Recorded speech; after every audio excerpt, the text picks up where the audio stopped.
Your phone lights up. It's late, maybe you're winding down after a long day, curled up on the couch, or scrolling through your thoughts just before bed. You glance at the screen, and there it is. Their name. That name you once waited to see, the name that made your stomach flutter and your heart race. The same name that, not so long ago, disappeared without warning, vanished like smoke after a flame. Your heart does that familiar little dance. A rush of excitement, followed by a wave of dread. A cocktail of hope, hurt, and hesitation. Sound familiar? Today, we're diving deep into one of the most emotionally charged, confusing, and quietly universal experiences in modern dating. What to do when someone who ghosted you suddenly comes back. Out of nowhere, no explanation, no warning, just a text, a DM, a, "Hey, how have you been?" as if the silence never happened. This isn't about playing games. This isn't about how to get revenge or how to craft the perfect response to make them regret losing you. No, this is about something far more important and far more powerful. This is about you, your self-worth, your emotional safety, your long-term peace. This is about the quiet but unshakable strength of self-respect, and what it looks like in the messy, unpredictable, often heartbreaking world of modern love. The psychology behind the vanishing act. Let's pull back the curtain. When someone disappears from your life with no explanation, when they ghost you, ignore you, or fade into the background, it's easy to blame yourself. You question what you said, what you didn't say, what you should have done differently. But the truth is, their disappearance says far more about them than it ever will about you. Ghosting is an act of avoidance. It's the emotional equivalent of slamming the door and running away. It might come from fear, immaturity, emotional overwhelm, or simply a lack of empathy, but it always involves a conscious choice. A choice to avoid discomfort instead of communicating honestly. A choice to prioritize their own emotional convenience over your clarity and peace. Let that sink in. They chose their comfort over your clarity. And now, weeks, or months, later, they're back.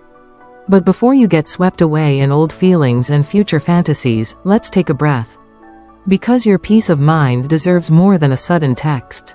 Your heart deserves more than a breadcrumb trail back to the same place of uncertainty.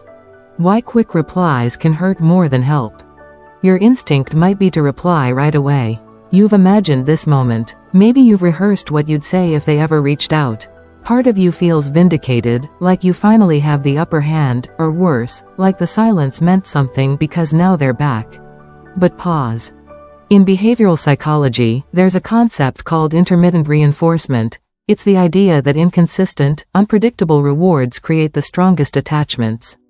Think slot machines, or toxic relationships. When someone disappears and reappears unpredictably, it creates a cycle that's incredibly difficult to break. So when you reward that inconsistency with an immediate, enthusiastic response, you're unintentionally reinforcing it. You're teaching them that disappearing doesn't cost them anything. That they can press pause on you, walk away when it's hard, and come back when it suits them. This isn't about being cold. It's not about punishing them. It's about honoring yourself enough to pause. To check in with yourself first, not just your phone. The difference between missing and wanting. Here's a truth that can transform your perspective. Missing someone is not the same as wanting them back. Missing is an emotional reflex. It's about nostalgia, routine, comfort. You miss the laughs, the connection, the intimacy. But wanting someone in your life, truly wanting them, means asking, does their presence serve my growth? Does their energy match my peace? Do they add to my life, or do they disturb it? Their reappearance doesn't erase the confusion they left behind. Their name lighting up your screen doesn't undo the nights you wondered what you did wrong. So instead of spiraling into memories of the good times, ask, if this person had never left, would I still want them? If I met them today, knowing what I now know, would I choose them?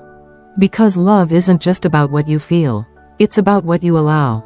It's about who you give your energy to, and whether they're emotionally safe, present, and accountable enough to hold it. Creating space for real clarity. So what do you do when they reach out? Simple. You pause. This is not about ignoring them to make a point. It's about creating the emotional space you need to decide what you really feel. Not the anxious version of you. Not the lonely version of you. But the wise, evolved, grounded version of you who's been growing in their absence. Take a walk, write in your journal, talk it out with a friend you trust. Ask yourself questions that go deeper than the surface. What has changed in me since they left? What did their absence teach me about my needs? What are my emotional non-negotiables now? Do I even want this person in my life anymore, or am I just addicted to the hope of potential? Standards versus expectations. Reclaiming your power. Here's where everything changes. Start thinking in standards, not expectations. Expectations say, I hope they act this way. Standards say, this is the kind of behavior I allow in my life. Expectations put the power in their hands. Standards put the power back in yours. You don't need to hope they treat you better this time. You decide what kind of treatment you will accept, and act accordingly. Your standard might be, I don't engage with people who disappear without explanation. Or, I only invest in people who show consistent effort and emotional maturity. When they come back, your standards will show you everything you need to know. Are they acknowledging the past or pretending it didn't happen? Are they taking accountability, or just seeking access? Is it real change, or just a temporary ego boost? Not everyone who returns has changed. Some are just bored, curious, lonely, wondering if they still have access to you. So don't just listen to their words. Watch their patterns. Are they consistently showing up, or just dropping back in? Are they open to difficult conversations, or avoiding them? Are they talking about the future, or trying to slide back into the past? Genuine change doesn't come in a text at 11 p.m. It comes in the form of effort, consistency, vulnerability, and time. Resilience isn't coldness, it's clarity. Being emotionally resilient doesn't mean you harden yourself. It means you don't let temporary feelings hijack long-term wisdom. You can feel the ache of missing them and still choose not to answer right away. You can remember the good times and still say, this doesn't align with where I'm going. That's not cold. That's self-love in motion. And if you do respond, let it come from your evolved self. The version of you that doesn't chase closure, doesn't beg for clarity, doesn't lower your standards just to feel less alone. You can say, I appreciate you reaching out, but I need time to think. You can say, I've grown a lot since we last spoke, and I want to be intentional moving forward. Or you can choose silence, because silence can also be a boundary. When walking away is the bravest form of love. Sometimes, the most powerful thing you can do is not reply at all. Not to hurt them, not to get back at them, but because you've realized that your peace is more valuable than their confusion. That your growth doesn't require their return. That your healing doesn't need their apology to be valid. Walking away is self-care. It's the loudest, clearest way to say, I deserve more. I've become more, and I won't settle for less than I've grown into. Final thoughts. Your power, your choice.